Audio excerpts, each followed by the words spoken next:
Drowning in dysfunction. First a slow drip, then a flood of complaints against the Cleveland Water Department brings us to this point. Customers and entire cities fed up, calling for change. Tonight you've seen the problems and the solutions that can be found if the department commits to improvement.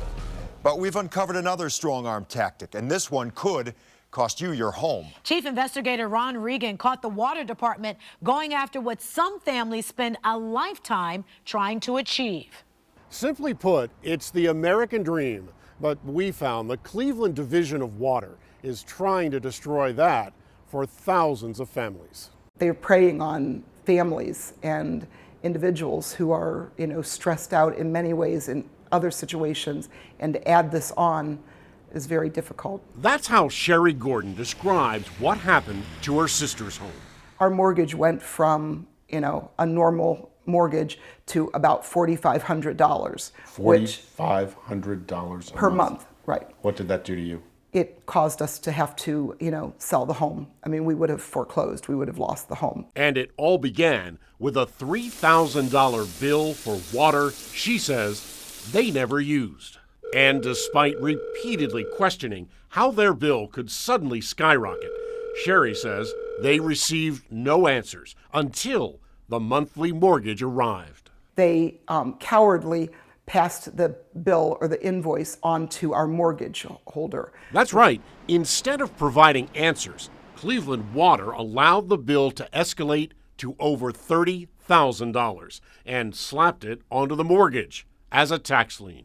Did they alert you that they were going to do this, or did this come as a total surprise? It came as a total surprise to us. Never told you they put this on a tax lien? Never told us that they put it on tax lien. A tax lien that forced the sale for a loss, just to avoid foreclosure. It's incredible. I mean, it's a huge number of customers that are having their bills assessed onto their property taxes. How many?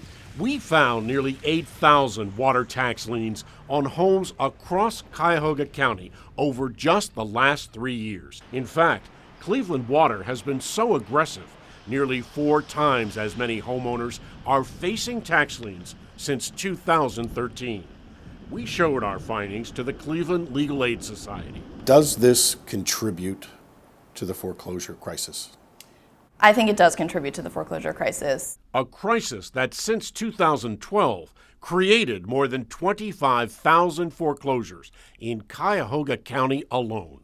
Frank Ford has spent years researching foreclosures. It's a red flag to suggest that this should be looked at carefully, because I think there's some evidence that if we're not careful about how we go about collecting, if we're too aggressive, we end up shooting ourselves in the foot. Ford says of those 3,600 water tax liens in 2015, 1 in 10 resulted in foreclosure, and 1 in 3 of those ended up vacant, increasing the likelihood of crime and vandalism. If they just lean hard on people who may be financially strained, they could end up forcing those people out of their home over a several $1,000s bill and end up in foreclosure. You end up with a vacant home. Plus, it costs taxpayers plenty, $10,000 to demolish just 1 foreclosed home. And while no one knows just how many foreclosures can be blamed on water tax liens, what causes us significant concern is that there are often times where the water department is not properly billing customers. I know from personal experience that the water department does overbill people, and it can be a very long and difficult process to try to resolve that bill dispute. There's also concern the Cleveland Water Department is violating a federal court ruling protecting water customers' rights. Did anyone from the very beginning say to you, you have a right to a water review board hearing? Never, never. The Water Review Board was created by this 1987 federal consent decree, created to help water customers facing excessive bills and threatened shutoffs. There are thousands of people, customers, and I can't speak to that. There's certainly a possibility that those violations are out there. Hearing about your story on the radio, I was driving and I heard that you were doing a report on the water department, and it just got my blood boiling because, I lost my home because of them. And attorneys for Cleveland Legal Aid are so concerned that customers' rights may be violated, they're encouraging water customers to contact them immediately. Thank you for joining us tonight for our year-long investigation into Cleveland water. But our investigation is far from over, and we will continue to ask questions and demand answers from your leaders at the department.